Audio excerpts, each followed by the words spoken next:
Olá!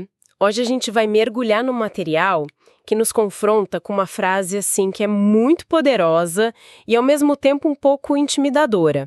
É a seguinte: o Senhor, vosso Deus, é Deus santo, Deus zeloso. Essa afirmação, tirada lá do livro de Josué, é o nosso ponto de partida. E a grande questão que fica é: o que essas palavras santo e zeloso realmente significam para a gente hoje?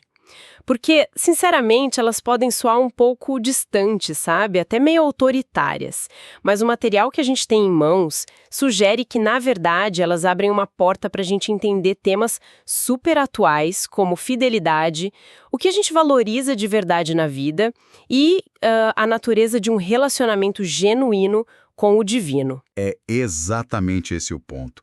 A nossa tendência é ouvir zeloso e pensar imediatamente em ciúme humano, né? Em algo possessivo. Mas a proposta no material é outra, completamente. O zelo, nesse contexto, ele é apresentado como a paixão de um guardião que protege a integridade de uma aliança, de um pacto. É um chamado para uma lealdade total que não se divide. A nossa conversa hoje vai então tentar conectar os pontos principais que o texto levanta, trazendo para a nossa realidade e explorando as aplicações práticas que ele sugere. Vamos tentar entender a mensagem por trás dessas palavras tão fortes. E zeloso. E por isso, não tolera idolatria oculta. E isso me leva direto a uma nota que me deixou pensando. O risco da idolatria silenciosa mesmo entre crentes. Ok, o que é isso na prática? Imagino que a gente não esteja falando de adorar estátuas de bezerros de ouro no quintal de casa, né? Definitivamente não. E é por isso que a ideia é tão desconfortável e, ao mesmo tempo, tão relevante. A idolatria, que o material descreve, é muito mais sutil, quase invisível. Ela se esconde naquelas coisas que muitas vezes são até boas, mas que a gente eleva ao altar da nossa vida. Pode ser a carreira, a busca incessante por segurança financeira, a validação nas redes sociais, o corpo perfeito ou até mesmo, sei lá, uma ideologia política. São coisas que sutilmente ocupam o espaço central do coração, o lugar que, segundo essa perspectiva, deveria ser de devoção exclusiva. Elas se tornam o nosso Deus funcional, aquilo que realmente dita nossas decisões, nossos medos e esperanças. Entendi. É aquilo que, se fosse tirado da gente, a gente sentiria que o nosso mundo desabou. Mas aqui entra um ponto que, para mim, parece um paradoxo. O texto diz que o formalismo religioso não substitui a fidelidade do coração. Como assim? Se uma pessoa está teoricamente fazendo tudo certo, vai à igreja, segue os rituais, cumpre suas obrigações, como ela pode, ao mesmo tempo, estar praticando essa tal idolatria silenciosa? Essa é a armadilha. E é onde a análise fica realmente profunda. O material argumenta que o próprio formalismo pode se tornar um ídolo. É uma ideia chocante, né? Pensa nisso. A pessoa pode estar tão focada em parecer religiosa, em cumprir a checklist da espiritualidade, que a própria religião se torna o objeto de adoração. A performance da piedade substitui a busca por uma conexão real. Adora-se a própria correção, a própria imagem de pessoa de fé, e não o Deus a quem essa fé deveria apontar. Nossa, é tipo ter uma assinatura caríssima da melhor academia, postar foto com a roupa de ginástica, mas nunca malhar de verdade.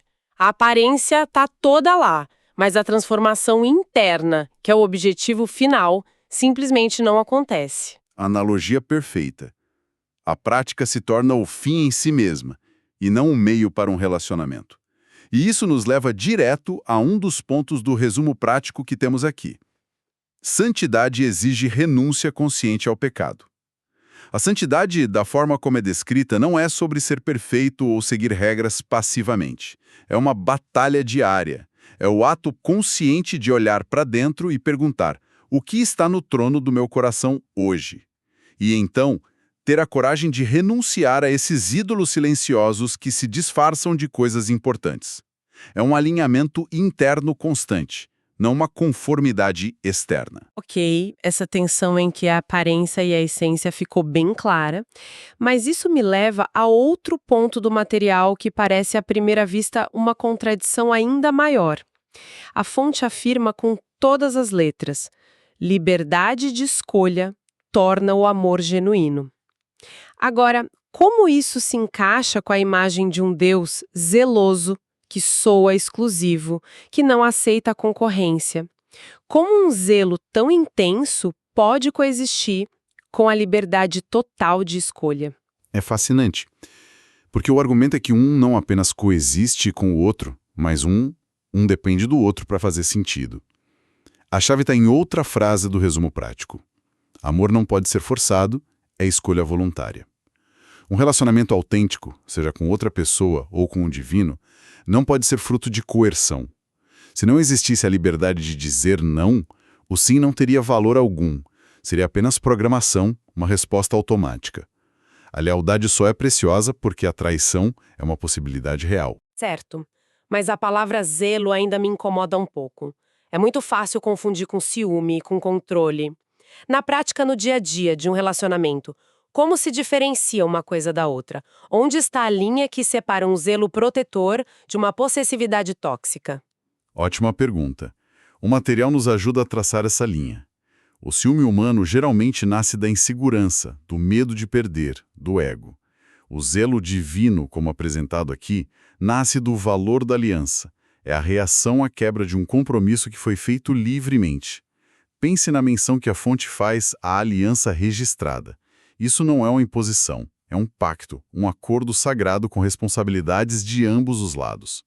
O zelo, então, não é o ato de forçar alguém a entrar no pacto, mas a seriedade com que se trata a quebra desse pacto depois que a escolha foi feita. É a proteção da santidade e da exclusividade de um relacionamento que foi escolhido em liberdade. Então o zelo não é sobre controlar a escolha, Isso. mas sobre proteger o valor e as consequências da escolha que já foi feita. Não é uma relação de poder, mas um acordo mútuo onde a liberdade é o que dá significado a tudo. A decisão de permanecer fiel, dia após dia, mesmo com outras opções na mesa, é o que realmente dá substância a esse amor. Exatamente. E se a gente conectar isso ao panorama geral que estamos desenhando, a santidade e o zelo não são apresentados como características de um tirano cósmico. São, na verdade, a estrutura que protege um relacionamento que se propõe a ser incrivelmente profundo e verdadeiro. Um relacionamento que só pode existir se for baseado na liberdade. A escolha consciente de não seguir outros deuses, seja a carreira, o dinheiro ou a autoimagem, é o que valida e fortalece a escolha original de entrar nessa aliança. É um sim diário.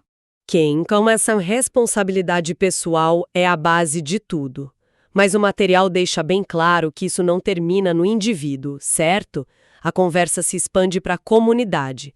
E essa responsabilidade pessoal transborda para o bem ou para o mal.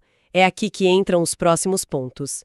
Liderança fiel inspira a reforma verdadeira e o testemunho permanece para as próximas gerações. Sim, e é aqui que a análise se torna extremamente prática e, honestamente, um pouco assustadora. A fé não é um assunto privado. A fidelidade de uma pessoa ou a falta dela, especialmente de alguém em posição de liderança, cria um efeito dominó.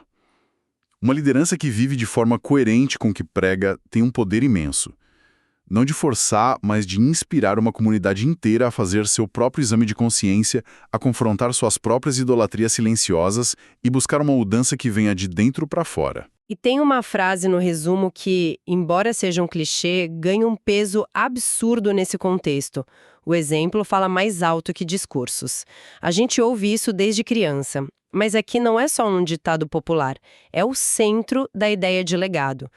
Não importa o quão eloquente seja o sermão ou quão perfeita seja a teologia no papel.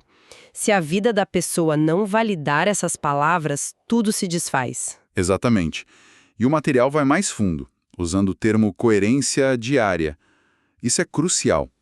Um legado espiritual, segundo essa visão, não é construído em grandes eventos, em palestras motivacionais ou em momentos espetaculares. Ele é forjado na chatice do dia a dia, nas pequenas escolhas, na forma como você trata uma atendente de telemarketing, Como reage numa discussão no trânsito, como lida com o sucesso de um colega ou com o seu próprio fracasso. Essa consistência nas pequenas coisas que se tornam um testemunho real, aquele que verdadeiramente perdura e impacta a próxima geração. É quase como se a tocha mencionada na reflexão final, líderes fiéis passam a tocha quando vivem o que ensinam e apontam para Deus, não fosse passada num grande revezamento olímpico, mas em milhares de pequenos gestos diários que ninguém está filmando. E a parte mais importante é apontam para Deus, não para si mesmos. O objetivo não é criar clones ou admiradores, mas inspirar outros a começarem sua própria jornada de fidelidade. Perfeito. E qual seria o combustível para essa maratona de coerência? Porque viver assim dia após dia é exaustivo. A fonte nos dá uma pista final e ela é surpreendente. O resumo prático diz: a gratidão sustenta a fidelidade ao longo do tempo. A motivação principal não viria do medo do castigo nem do desejo por uma recompensa futura. Viria de um profundo e constante senso de gratidão. Essa gratidão pelas bênçãos, pelo perdão, pela própria aliança, se torna a força motriz. É o que impede o compromisso de se tornar um fardo e o transforma numa resposta de amor. É o que garante que o legado seja autêntico e não apenas uma performance. Então, o que temos aqui é um ciclo completo que se retroalimenta. Começa com um chamado pessoal para uma vida santa, o que nos força a uma luta diária contra nossos ídolos secretos e o formalismo vazio. Esse chamado se baseia num relacionamento de amor que só tem valor porque é livre. E por fim, essa vida de fidelidade escolhida livremente e sustentada pela gratidão se transforma num legado vivo, não por discursos, mas pela coerência diária, inspirando quem vem depois. É a síntese ideal do fluxo de pensamento que o material nos propõe. Cada peça se encaixa e reforça a outra.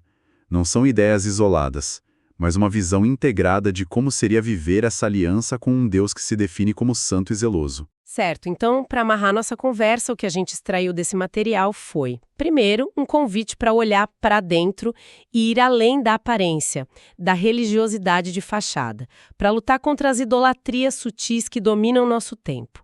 Segundo, a compreensão de que um amor verdadeiro, uma lealdade real, não existe sem liberdade. A aliança é voluntária e é isso que a torna tão preciosa. E por último, a responsabilidade imensa do nosso legado, que é construído nas pequenas coisas do dia a dia, na coerência entre o que se fala e o que se faz. Tudo isso nos leva à frase para a meditação que a fonte oferece, que parece resumir tudo de forma belíssima. Deus busca corações livres, fiéis e inteiros. E para encerrar, gostaria de deixar um pensamento final. Uma pergunta que emerge diretamente de tudo que a gente discutiu. O material que analisamos coloca um peso enorme na responsabilidade da aliança e no impacto do nosso testemunho para gerações futuras. Isso nos obriga a fazer uma pergunta bastante sóbria. Se o nosso exemplo de coerência diária é o principal legado que deixamos, qual história a nossa vida está de fato contando para quem vem depois de nós?